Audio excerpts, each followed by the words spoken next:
স্টেশনে যাই দাঁড়ানো লাইন আমরা ডাবল হইছে না মনে হইবে আধা খেলার মানুষ নয়। আজকে কাঠালিয়া রাজাপুরের অনেক জায়গার মানুষ যার বিয়োগ কথায় আমরা যথেষ্ট হয়ে আব্দুল মান্নান ভাইয়ের জন্য আমরা চোখের পানি ফলাচ্ছি। প্যারে হাজিরিন,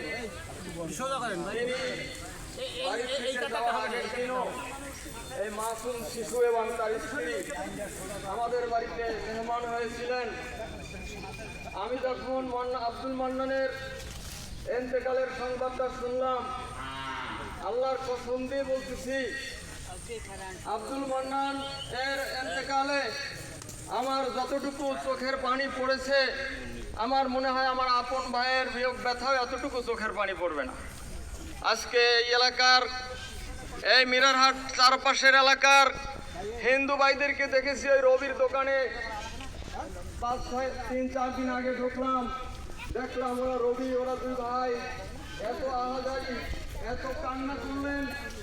আসলে আমরা আবাসলা পাচ্ছি, আমরা রাজাপুর করছি, একজন ভালো মানুষকে হারালাম।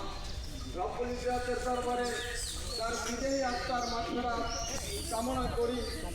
এই সহজ সরল, আমার মনে হয় এখানে যদি আমি ভাইবে নেই, যদি আব্দুল মান্নান কেমন ছিল এটা আপনাদের খেদমতে জিজ্ঞাসা করি, আমার মনে হয় 99.5% লোক, 100% লোক আপনারা তার পক্ষে সাপোর্ট দিবেন, আপনারা তার পক্ষে সার্টিফাই করবেন আব্দুল মান্নান একজন ভালো লোক ছিলেন।